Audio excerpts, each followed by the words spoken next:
Oklahoma City, who has found what his role is on this team, how he's going to get minutes, and he's going to play that role, defense, shooting threes, all that. He's going to play that role specifically. Jonathan Kuminga has never been interested in taking that on. He was never interested in being, this is just the name I pull because he's done this for the Nuggets and kind of revamped his career. Aaron Gordon. Mm-hmm. He was not interested in being, I'm going to play the dunker spot. I'm going to slash. I'm going to knock down some corner threes. I'm going to get really good at shooting threes. I'm going to knock down corner threes, and I'm going to defend whoever they want to throw me at. And the fact that he's been unwilling to do that across 4 years and couldn't figure that out across 4 years leads me to believe that Jonathan Kuminga for his entire career is going to be a guy who scores a lot of points when given an opportunity. And he's not going to do the other little things that affect winning. And I just don't think that you can build a contender around a player who's not interested in doing the things that impact winning. Yeah. So for me, like, look, the travesty of the NBA is that there are so many players that have been told their entire lives how great they are at everything and they can't do anything wrong. And there's a AAU culture. There's whatever culture you're working through as an NBA player, as an NBA prospect. You get to the league and either you are a star right away or you're not going to be a star. And the only way that you survive in the league is realizing that there is a role for you in the league if you can figure it out and play to your strengths. Yep. And if you can't, you will never, ever, ever develop. And, you know, again, I think Kuminga is extremely talented, but I just don't buy it. I don't, he still thinks he will be a superstar. And the fact that, you know, it's somebody else's fault that he's not a superstar. It's not his. And there comes a point where you have to be a star in your role and not think of yourself as a star. And if you become so good at your role that you become that star, that's one thing. But like, I don't see a team in the NBA is going to go out and bring him in unless it's a team that is so bad that they got nothing else going on. You know, again, a Wizards or a Charlotte team that goes, you know what, why not? Let's just throw everything we got at this kid and give him the keys to the car and see what happens. I just don't buy it. And even still, he's got to become that star. Or he's always going to be a guy who thinks he's a star and takes bad shots and does things that don't make sense and doesn't play defense the right way and gets caught in bad rotations and stuff. It's like a mindset. And it's why it's so much easier to find a Keon Ellis, somebody who is doing exactly what he did as a high school player, as a college player, as a G League player, and now as a pro player. And knows his role and who he should be and how he's going to stick on the court. It's so much easier to just go get that guy than it is to go find a star and or to take someone who thinks they're a star and try to convert them into something else, which never works. Yeah. I see a lot. And this is, see a lot of people like, oh, he averaged 25 a night when he finally got to take over against Minnesota. Yeah. And they lost all the games. Yeah. They lost all those games. You talk about, I saw somebody else saying a different system. He wants to be the system. Yep. That's it. If you're going to trade for Jonathan Kuminga, which is fine. If maybe that's what the Kings want to do, they go, hey, we're the team that's going to maximize what you're going to have to make him the focal point of what you're doing. You're not bringing him in alongside Domantas Sabonis and Zach LaVine. Hey, and he's going to do all these things because he's not. No. He wants to be a 1A, and maybe he will be someday. Maybe some team's going to give him the keys. He's going to go average 25 a night. And because of that, he's going to start playing great defense and he's going to do all this stuff. He's going to develop a 3-point shot. He's going to learn to be unselfish and all this stuff. Hope so. Would love that for him. It'd be amazing. He's still, like I said, he's 22, going on 23. The room is still there. And that's why teams are going to talk themselves into him. It's why the Warriors might talk themselves into him. Yep. Because Joe Lacob's going to go, well, Steve Kerr's not going to be here forever. And once he's gone, Jonathan Kuminga's going to, maybe. It's just really, really difficult to. I mean, you look around the history of the league. There are so many of these players. Yes, and I think again, if he gets traded to, if he goes to another team right now, and again, it's a bad team, and he starts putting up 20 a night, and everyone's like, "Oh, see what's happened." Look at their win-loss record. That's realistically all that matters. So look at the win-loss record, and then look at efficiency, and you'll realize very quickly that, you know, like people here in Sacramento, you remember a name like Antoine Carr. Antoine Carr averaged 20 points a night for the Kings because they were bad. Rodney McRae almost averaged 20 points a game for the Kings because they were bad. There's always a 20 point per game scorer on every team. And that's the problem, that he will think that he's fulfilled his potential. He gets up 23, 24 points per game. It doesn't matter if your team is winning 30 games a year. You're just not that. And so he won't embrace it. And that's why I don't think a lot of teams around the league are going to embrace him in this free agency. I think a lot of teams are going to be very leery of him as a prospect. And they don't care what numbers he put up in what playoff series or anything else. And I first of all, R. Jonesy, don't come at me with you guys don't follow the Warriors. Second of all, this is not strictly on the court between the lines during the season stuff. No. Talk to people who are plugged in with the Warriors about Jonathan Kuminga's off-season workouts. Like, this is not strictly related to what he does on the court. He has not developed the right way, not because of how the Warriors have played him. Like, they haven't been playing him because he's not been doing the stuff they've asked him to do. Yeah.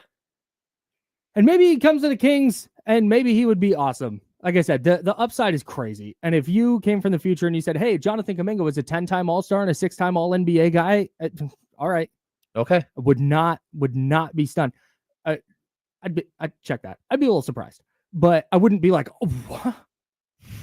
If you said, hey, Quentin Post is a 10-time All-Star, 6-time, I'd be like, get out of here. Yeah, that never happened. But if you told me that Kuminga developed it, it's like, oh, okay. Like, wow, you get it. I'm just not, I personally don't want to bet on that upside. Personally. No, yeah, and not only that, but I might be wrong. I don't think there's a point where he could become the third best player on a playoff team. He will never understand that he's the third best player on a playoff team. And that's always going to be the problem. Like, until he gets it. But okay, you're right. Go ahead. Continue. Yeah, until he gets it that, like, look, in order to be great, it takes sacrifice. And it takes being so good at the sport and working so hard at the nuances of the sport to be that player. Like, nothing that I'm seeing from his development tells me that the light switch is going to go on. You're a 30% 3-point shooter. You've had 4 years to get better on a team that shoots 1 million threes. You're not getting better. So that's again, like, there will be a team that pays him. I don't know if he's going to get what he thinks he might get, but like, I don't, like, even if they pay him, it's probably going to be a bad team. And it doesn't, like, whatever he's doing is like, okay, that's fine. You're just a player who's putting up stats on a bad team. Yeah. I don't know, man. I'm rooting for him for sure. Cause like I said, it's not that he's not a good player. He is. Somebody mentioned the playoffs. Like, yeah, you don't, the dude came off not playing, not even being in the rotation, and scores like 18, 30, 23, and 26 in 5 playoff games. Yeah. It was 4 playoff games. 5 playoff games, whatever it was. It was 5. Yeah, he scored a ton of points. Yep. And in that series. That's why you talk about the upside and why it's enticing. It's just he's not. I'd put it a little bit on the Warriors for sure. He averaged 20.8 points per game in that series. Man. Yeah.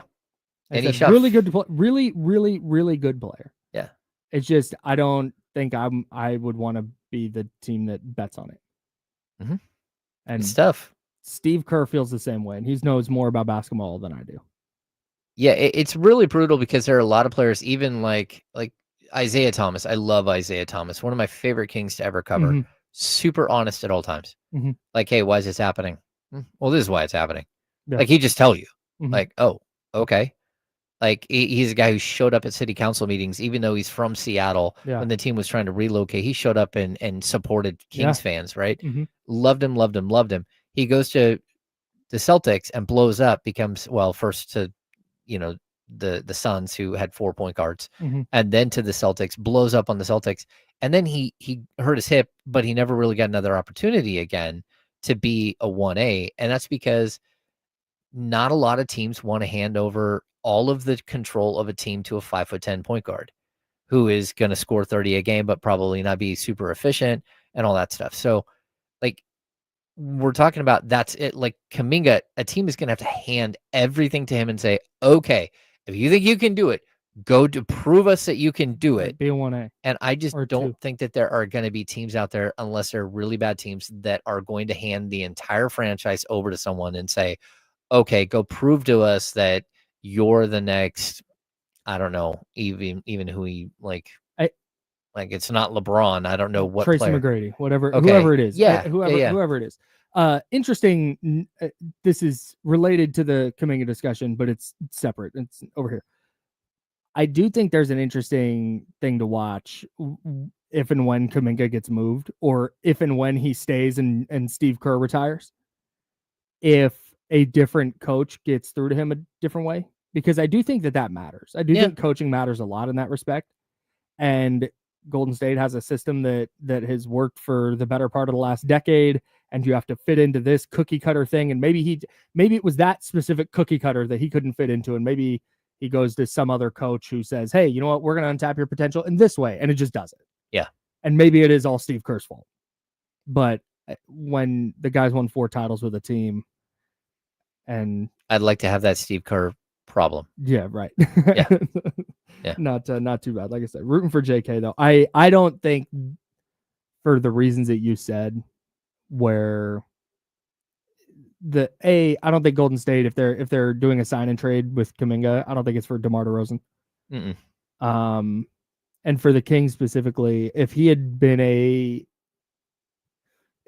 more consistent like defensive presence on and off ball, and if he had been a more consistently willing passer, or a more consistent 3-point shooter, then I think it makes a ton of sense. Because I saw somebody say, hey, he's just got upside. The Kings have nobody with that level of upside. You just get him in the building. Okay. Like I don't hate that. But if the Kings are going to try and build something with Zach LaVine and Domantas Sabonis, I don't think that style of player is necessarily what they're looking for. Yeah, I'm intrigued to see what the offers are for him. Yeah, I am. I want to see if he gets paid like a legitimate star or if he does not. I will say this. Drew Down says, I think he's improved as a passer. He has. He definitely has. Like, I don't want to. He's gotten better at the sport, just not, I think, in the ways that the Warriors wanted him to get better at the sport. Yeah. And I wonder if that's going to ultimately stunt his growth in the NBA. Anyways, that's James Ham. I'm Kyle Madsen. That's Joe Brazil.